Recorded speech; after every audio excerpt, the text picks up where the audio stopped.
The hall of the Galactic Council was so large that it seemed to swallow sound. Thousands of alien delegates filled the curved seats that looked down upon the bright circle in the center.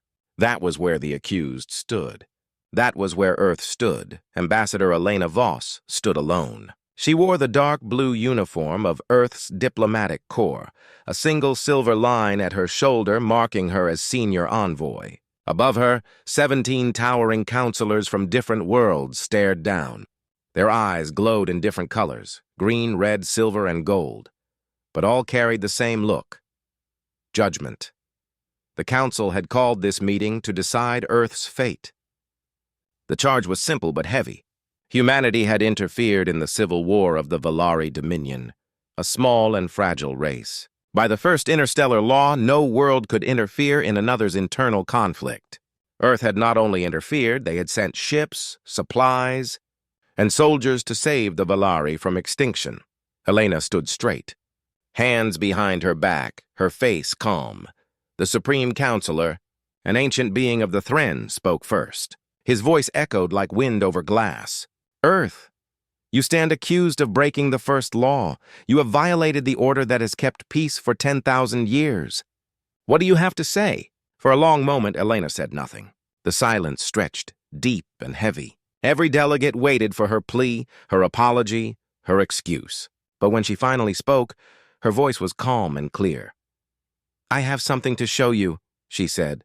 A quiet pulse of light left the silver band on her wrist. A hologram bloomed into the air above the chamber. It showed a world burning. The Valari homeworld, Uranus, covered in fire and smoke. Ships fell from the sky. Cities turned to dust. The image moved closer, to children running from collapsing towers, to families hiding under broken walls. Then the view changed. Massive shadows fell over the planet. But these were not ships of war. They were ships of rescue. White and blue hulls marked with the insignia of Earth. Human ships. The audience gasped.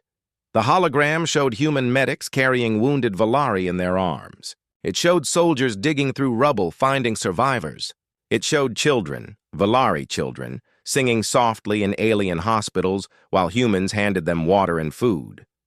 When the hologram faded, there was silence. Elena looked up at the counselors. "When someone saves your children, you owe them a debt," she said quietly. "Humanity does not forget debts. We repay them," the Thren counselor frowned. "You call that repayment? You call defying this council an act of virtue?" Elena smiled just slightly. "We call it being human." Gasps rippled through the chamber.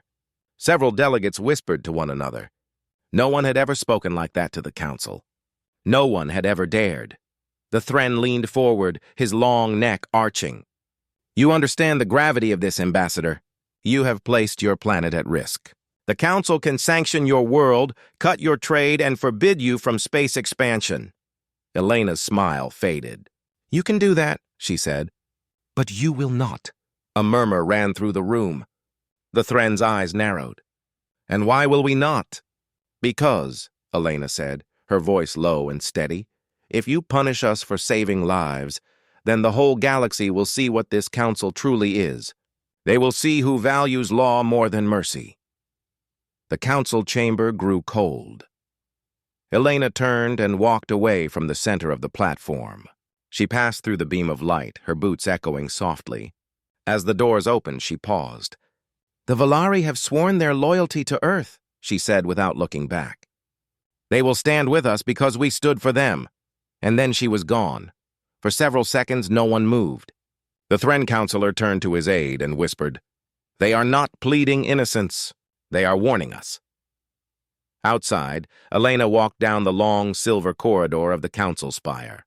Her assistant, a young man named Lewis, hurried after her. "Ambassador," he whispered, "they're furious. You just challenged the entire council. They could exile Earth."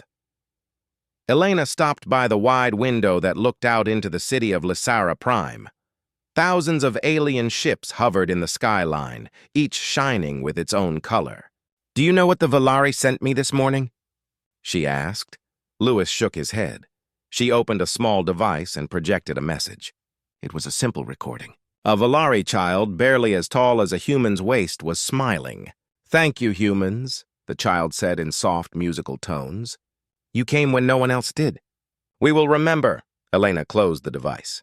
That, she said softly, is why we came here. A chime sounded from her communicator. A coded message from Earth Command appeared on the screen. It read only one line. They've declared us reckless. We must prepare. Elena stared at the words. Then she straightened her uniform and said, Send word to the Aegis fleet. Tell them to be ready. Lewis hesitated. For war? For repayment, Elena said. In case they ever forget what humanity's mercy looks like. Far away, orbiting above the blue curve of Earth, the Yuan's Aegis fleet hung in silence. Dozens of sleek ships glimmered in the sunlight. They were not built for conquest, but for protection. Yet deep within their steel hulls were weapons that no other species fully understood. Graviton drives, adaptive shields, rail cannons that could pierce moons. The fleet was quiet, but it was awake. On the bridge of the flagship, Admiral Leon Hart watched the stars through the glass dome. He was a tall man, his face lined from years of duty. A message blinked across his display. Prepare for activation. He said nothing. He only looked at Earth below him, green, blue, alive. So it begins, he murmured. Down on the planet, news of the Council's judgment spread fast. People watched the broadcast replay, Elena standing tall before thousands of alien leaders refusing to bow. For the first time, humanity saw one of its own stand unafraid before the galaxy's most powerful empire. In the cities of Earth, people gathered. Some were worried. Some were proud. But all of them knew something had changed. Humanity was no longer a silent observer among the stars. They had acted. They had chosen compassion over fear. And now the galaxy was watching. On the far side of the Milky Way in the ruins of the Valari homeworld, survivors looked up at the sky. They painted the human insignia on their shelters and ships. They whispered a new word for humans in their language. Karenis, which meant those who repay. Meanwhile, in the high halls of the Council, the debate continued. Many wanted to punish Earth immediately. Some wanted to destroy the Aegis fleet before it grew stronger. Others, the wiser ones, stayed silent. They had seen the recordings. They had seen the way humans worked together, the way they used science like art and courage like fuel. They remembered how fast Earth had risen from a single world to a spacefaring power, and they began to fear. The Thren counselor stood at the edge of the balcony, looking out into the stars. The humans are not like us, he said to his aide. We build empires through fear. They build alliances through debt and gratitude. It makes them unpredictable. The aide looked nervous. Should we destroy them? The Thren shook his head slowly. No. We should have destroyed them a century ago. Now it's too late. On Earth, the night sky was clear. Elena stood on the balcony of the UN embassy, looking at the stars. The air was cold and the city lights glowed below. She thought about the child in the message, the one who said, "We will remember." She whispered into the wind, "So will we." Above her, the Aegis fleet drifted like silver ghosts across the black. Humanity had made its choice. They would stand by those who stood by them. They would repay every debt, in mercy if they could, in fire if they must. And somewhere out in the darkness, the galaxy began to tremble. The message came from the edge of the galaxy, carried through distorted frequencies and broken code. It was faint, full of static, but the words were still clear. To Earth Command, this is the Valari. Our star is dying. We cannot save ourselves. The Council refuses help. Please, do not come. We remember what you did. You owe us nothing, but we will always remember. The signal ended in silence. In the control chamber of Earth's orbital station, Ambassador Elena Voss stood still, her eyes fixed on the screen. The Valari had been through so much already. When humanity first found them, their world was in ruins. Earth had rebuilt their cities, taught them medicine, shared food and science. Now their star was collapsing, and no one else in the galaxy would lift a hand to help. Her assistant Lewis stood beside her, pale and uncertain. The Council has forbidden interference, he said. They've made that very clear. They'll call it another violation. Elena didn't answer right away. Outside the window, Earth floated like a blue jewel surrounded by clouds and light. "Last time we helped them because it was right," she said softly. "This time we helped them because it's owed. They trusted us. We owe them that much." The room was quiet for a moment, except for the hum of machines. Then Elena turned. "Send a message to Admiral Leon Hart. Prepare a full relief fleet. I want every available ship equipped with planetary stabilizers, resource pods, and medical stations." Lewis hesitated. "That will look like a military mobilization." Elena looked at him. "Let it." Hours later, the Earth Council met in secret beneath the surface of Geneva Base. Holographic screens filled the chamber, showing the dying Valari system. The sun was collapsing, growing dim and unstable, throwing out waves of deadly radiation. One of the counselors, a thin man with gray eyes, spoke. "Ambassador, this mission risks open conflict with the Galactic Council. They have already censured us once. They will not hesitate again." Elena stood before them, her voice calm and sharp. "If we do nothing, billions will die. If we help, we may face political backlash. But humanity was not built on fear. We are built on duty." The silence that followed was long. Then slowly, one by one, the counselors nodded. 3 days later, the stars above Earth lit up as the Aegis fleet departed. Massive ships drifted into formation, their engines glowing blue.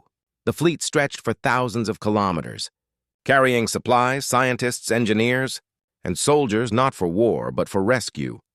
At the center of it all was the flagship Aurora, an enormous vessel controlled by an advanced AI. Its voice spoke through the command bridge, smooth and clear. "Admiral Hart, all systems are operational. Estimated arrival at the Valari system in 23 hours. Hart stood on the bridge, watching the endless void of space. "Bring us in quietly," he said. "The Council will be watching." When the fleet arrived, the Valari star was already trembling, flickering between bright blue and dull red. Their homeworld was caught in the outer ring of destruction, scorched by radiation storms. Valari ships drifted helplessly, their engines dead. The airwaves were full of distress signals. Hart gave a short command. "Deploy shields. Begin evacuation of populated zones." Human ships descended through the radiation clouds, glowing with the light of their energy barriers. The Valari watched from their broken cities as silver vessels fell through the storm like angels. Thousands of rescue pods launched in perfect formation. Human engineers activated massive orbiting structures, machines designed to stabilize planets using gravitational counterfields. It was technology few outside Earth understood. Even the Council didn't know how humans had built them. On the surface, human and Valari crews worked side by side. The heat was unbearable, the sky full of fire, but they didn't stop. For every city that fell, another was evacuated. For every dying valley, another was shielded. From orbit, the Aurora detected a massive shift in the star's magnetic field. "Admiral," said the AI, "the collapse has begun." Hart looked up at the main display. The Valari sun was imploding. The outer shell of the star peeled away like waves, folding inward. If it continued, the planet would be gone in minutes. "Options?" he asked. The AI hesitated. "There is one. The graviton shield. It has never been used on this scale. Probability of success, 38%. Probability of destruction, 61. Hart looked at the hologram of the dying planet. "Do it." The Aurora opened its energy core. A deep hum filled space as the ship's gravitational fields aligned. Rings of blue light expanded outward, merging with the fields of the other ships. Together, the human fleet formed a web around the collapsing star. The web pulsed once, twice, then flared bright white. To the watching Valari, it looked as if the humans were holding the sun itself in their hands. The star shuddered. Waves of gravity rippled across the system. Ships strained against the force. Hulls creaked. Systems failed, but the web held. The black hole that should have formed never came. Instead, the energy stabilized into a faint, pulsing core, a newborn star, small but steady. The fleet floated in the glow, silent. Then cheers broke out across every ship. Valari channels filled with cries of relief and wonder. The impossible had been done. On the surface, the Valari gathered outside their shelters, looking up at the light. Their world was saved. Their son lived again. Admiral Hart stood on the Aurora's bridge, exhaustion written across his face. "Status?" "All systems stable," replied the AI. "The Valari sun has been reborn. Casualties are minimal." He smiled faintly. "Send word to Ambassador Voss. Tell her the debt has been honored." Back on Lysara Prime, the Galactic Council watched the recorded transmissions. They had seen the entire event through their secret observers. The Thren Counselor slammed his staff against the floor. "They defied us again! They meddle with forces beyond their right. This is a declaration of dominance." Another alien delegate whispered, "They saved a world." "They stopped a star's death. What empire could do that?" "They didn't do it for power," said another, an old scholar from the Soren race. "They did it for loyalty." That is what frightens me most. The chamber filled with uneasy silence. Across the galaxy, news spread. Every broadcast, every data stream carried the same images. The human fleet catching a dying sun. Planets far and wide watched in disbelief. Some felt awe. Others felt fear.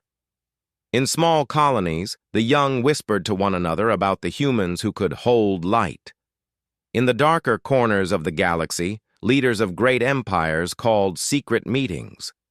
The question was always the same. How could a species so new, so small, achieve what the ancients could not? On Earth, Elena stood before the Global Council as the broadcast ended. Her face was tired but calm. "We did what we had to do," she said. "And now the galaxy knows what humans are capable of when we choose to help." One of the counselors asked quietly, "And if they choose to fear us?"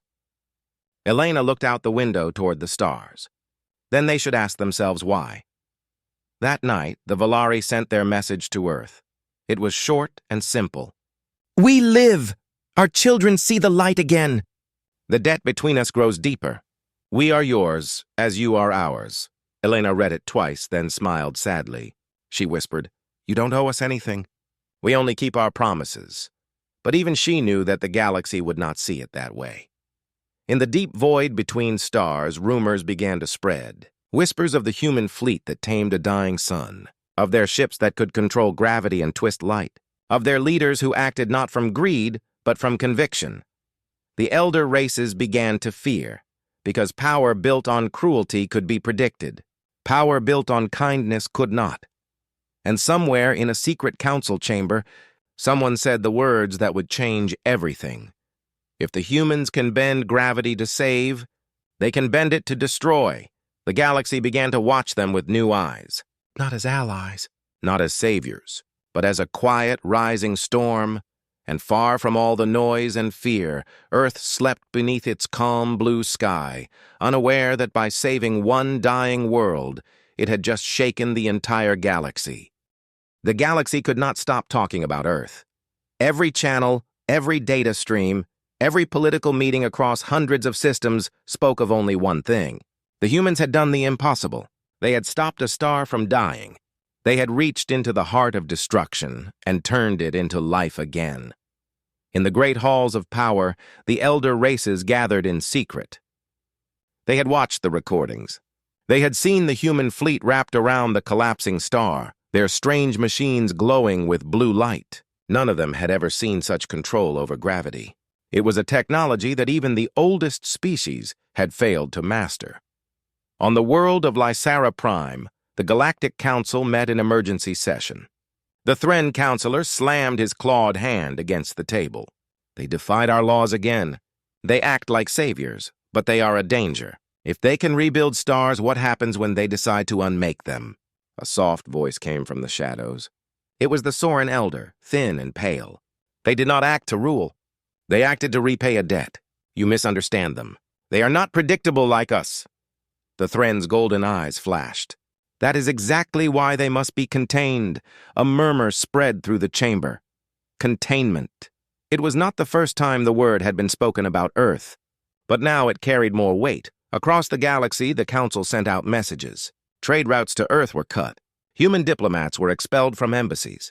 Ships carrying Terran cargo were stopped and searched. When the orders reached Earth, there was no panic. There was only quiet anger.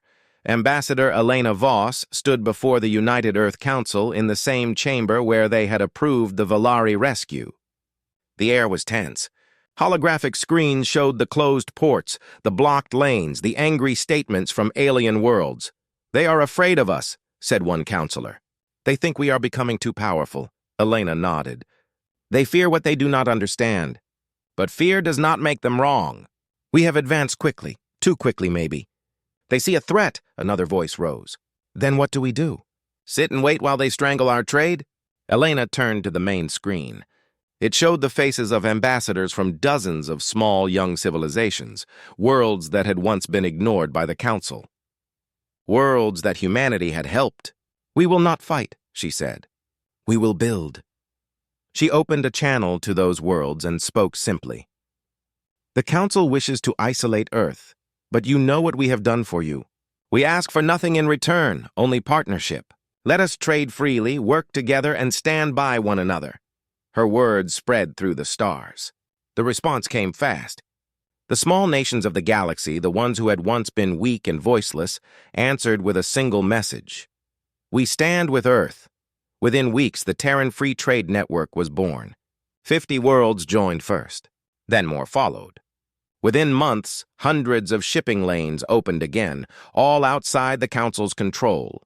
Human freighters flew side by side with alien ships, carrying food, medicine, and technology. New alliances formed in quiet corners of space. Humanity did not need the Council's approval anymore. They had something stronger, trust. But not everyone was pleased. In the dark rooms of the Council, the word containment turned into something else. Intervention. The Thren Counselor ordered a group of covert agents to move against Earth's diplomats. It began with sabotage. A Terran ship exploded near the border of Council space. The official report said it was an engine failure, but the data logs showed otherwise, external interference. A week later, a human embassy on the planet Vornis was attacked. Dozens were killed.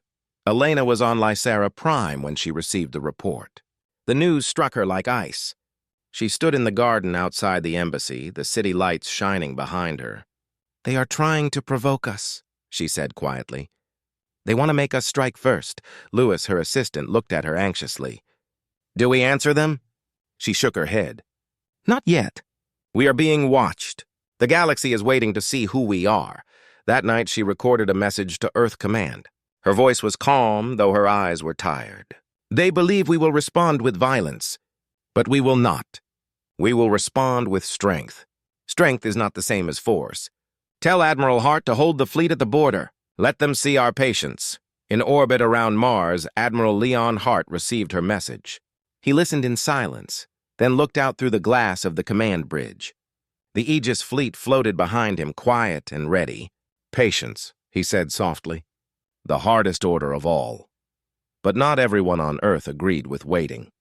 Protesters filled the streets of major cities. Many demanded action. They shouted that the Council had spilled human blood. Others begged for peace, fearing what war might bring. Elena's image appeared on every broadcast. "Humanity's strength is not in destruction," she said. "It is in memory. We remember those who stood with us and those who stood against us. We repay both in time." Her words spread far, reaching even the outer colonies. Some found hope in them. Others found warning. Then, 1 month later, the waiting ended. Late one night on Lysera Prime, Elena was returning from a meeting when the ground shook. The explosion tore through the side of the human embassy. Flames shot into the air. Alarms screamed across the city. Security drones rushed to contain the fire, but it was too late. Dozens were dead. The Council called it an accident, a reactor malfunction. But Elena knew better. A fragment of the bomb casing bore the mark of a Thren weapons manufacturer. She stood before the ruins, smoke curling into the sky. "So this is what they call justice," she said bitterly.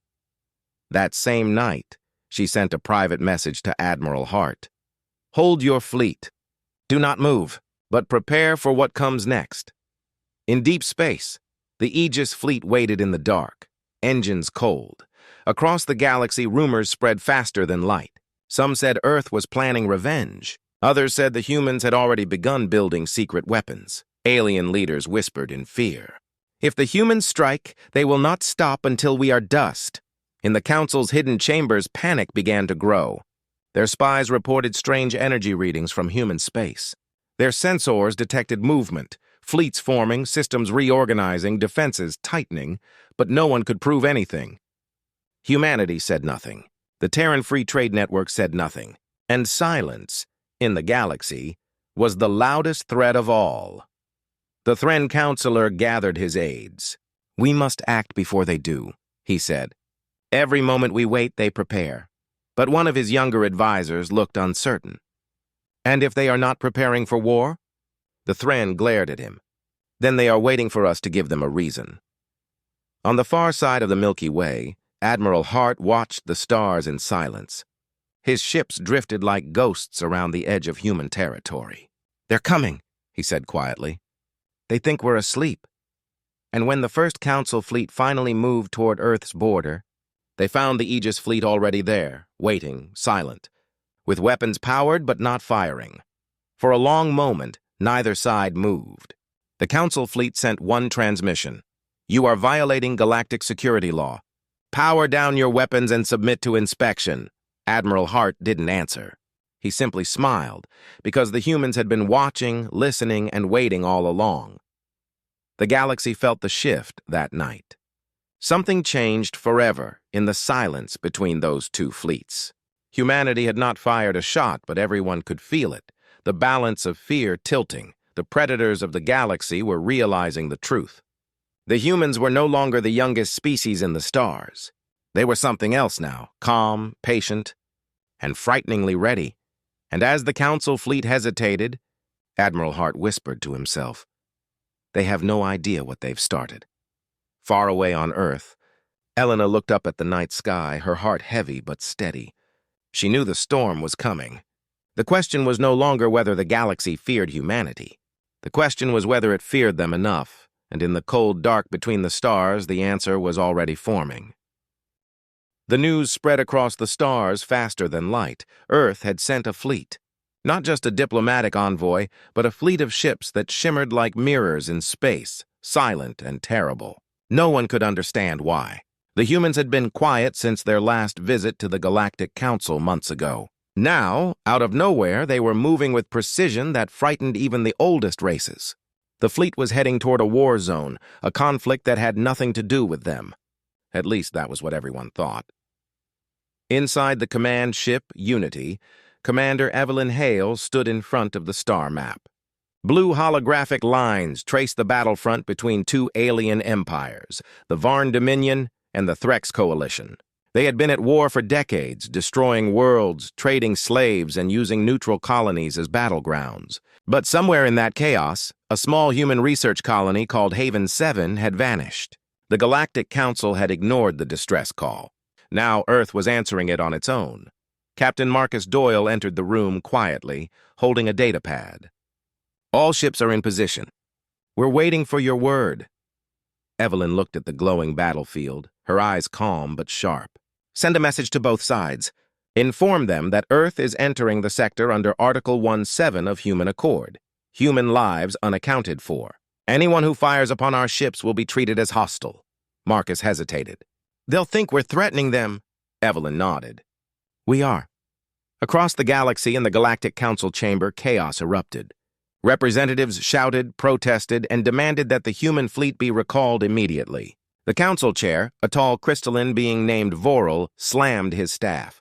"Earth does not have authorization to deploy military assets beyond its assigned zone." The human ambassador, Jonathan Reed, stood calmly at his post. "The council had authorization to protect Haven 7. You chose to ignore that duty." "Earth has chosen not to."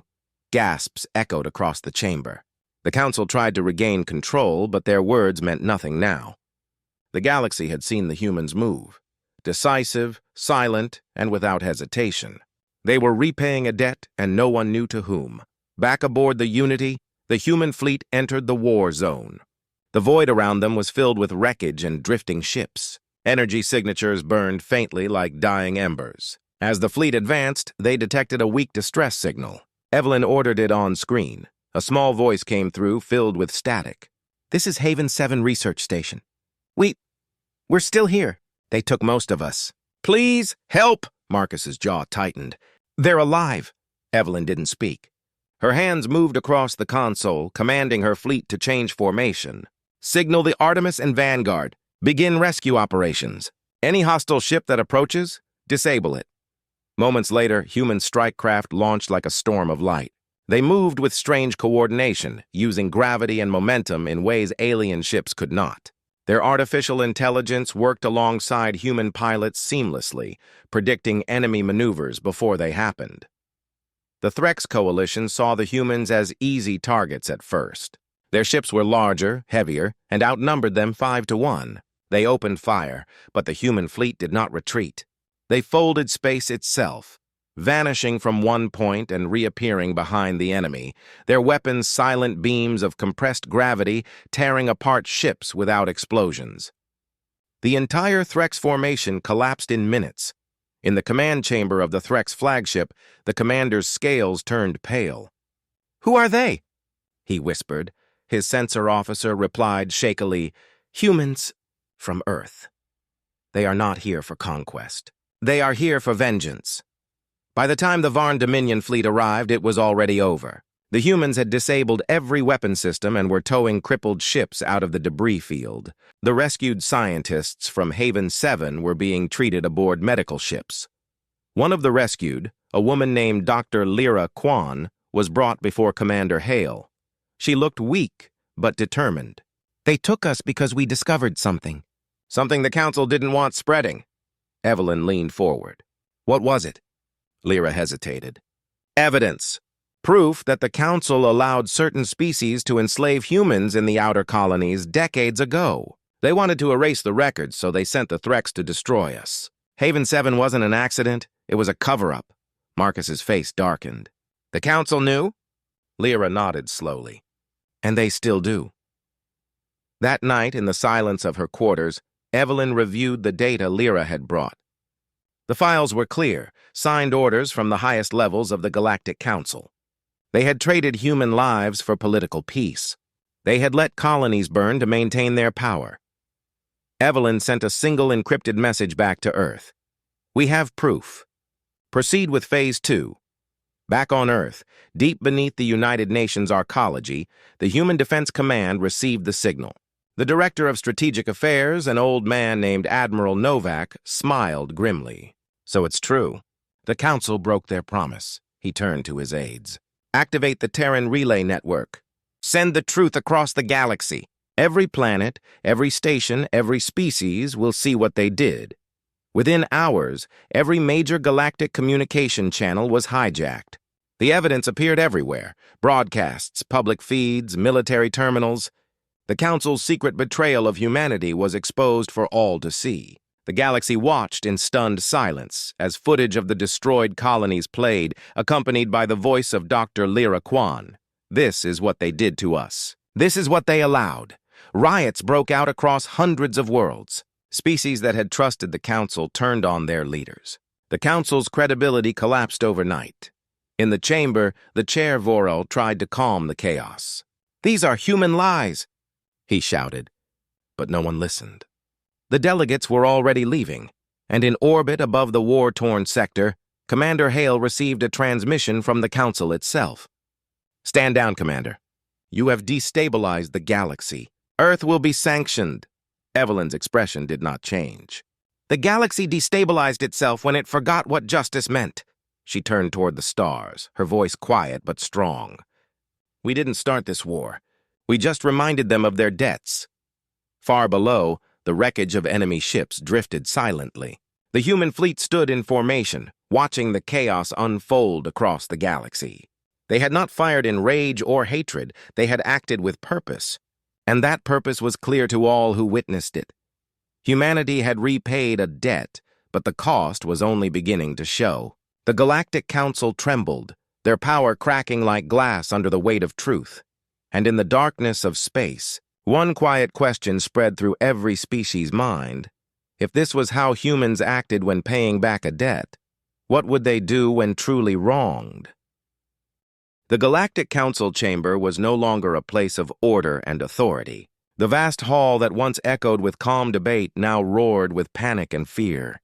Representatives shouted, their glowing data screens flashing with reports of rebellion and chaos across the galaxy. Whole sectors were breaking away. Armies were refusing orders. The name, humanity, was now whispered like a warning across the stars. Every world had seen the truth Earth had released.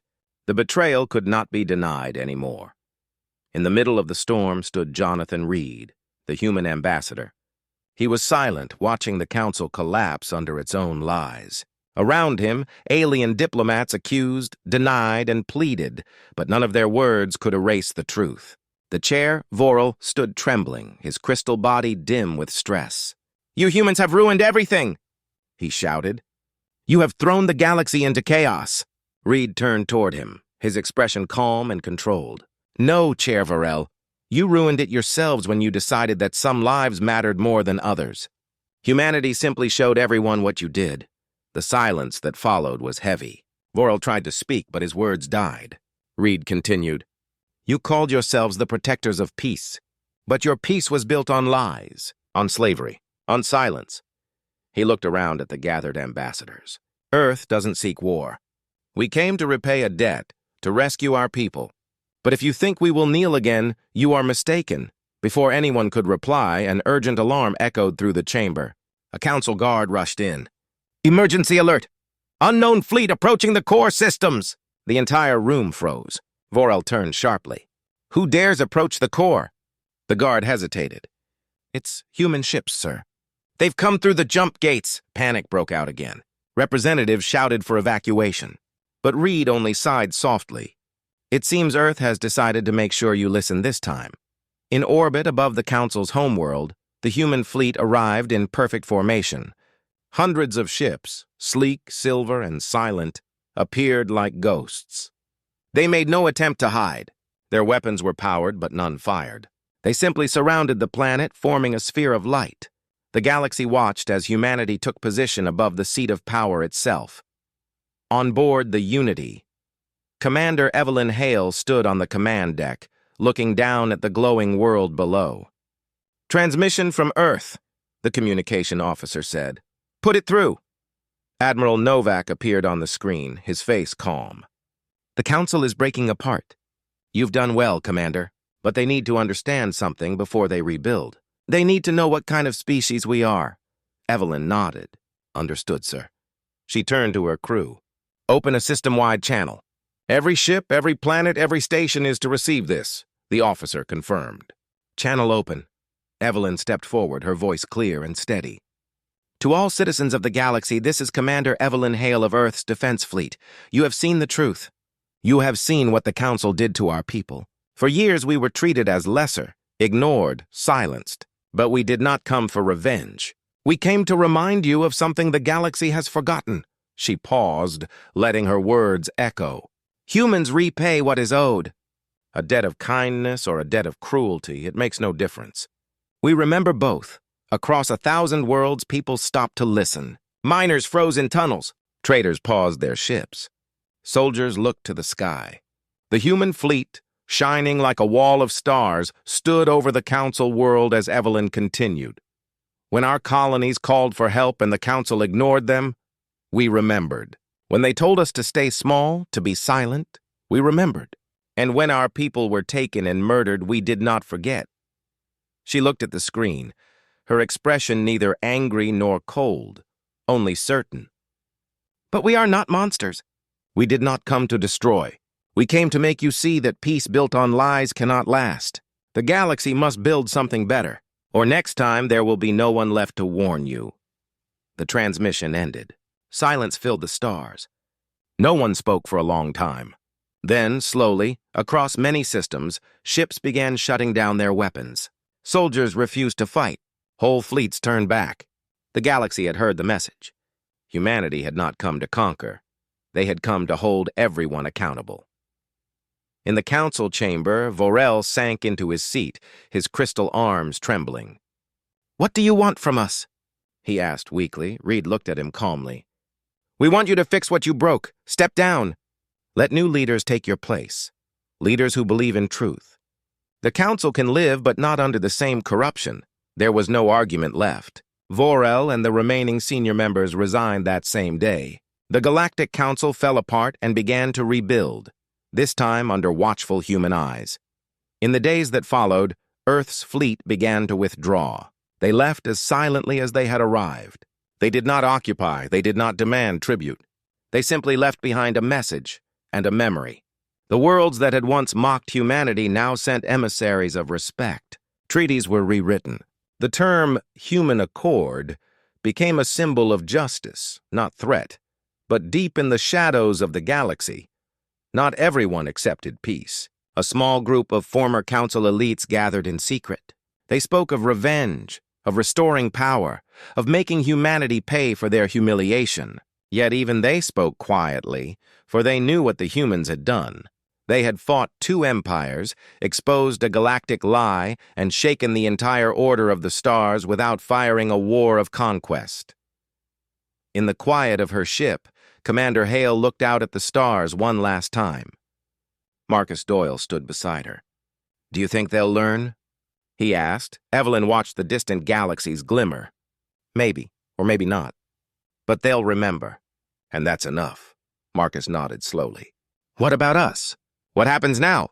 Evelyn smiled faintly. "We go home. Earth has done what it needed to do. We repaid our debt."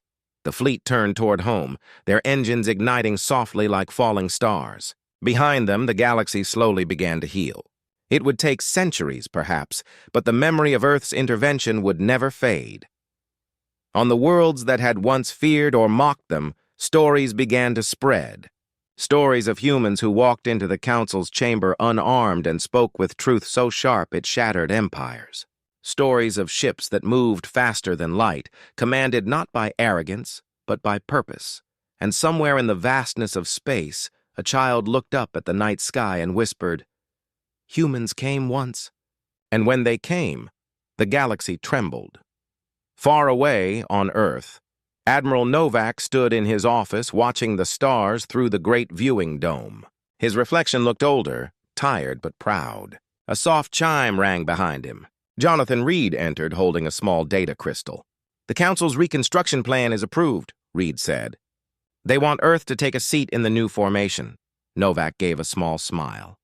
"So they've finally realized what kind of species we are," Reed nodded. "They've realized they can't afford to forget us." The Admiral looked out again at the stars. "Good. Then maybe next time the galaxy will remember before it's too late." Outside, the Earth glowed blue and alive, the cradle of a species that had once been underestimated by the stars. They had not conquered worlds or claimed thrones. They had simply spoken truth and acted with courage, and that had been enough to make the galaxy tremble. For now, peace returned. But among the humans, a quiet saying began to spread, one that every world would soon learn by heart. When humans repay a debt, the stars themselves take notice.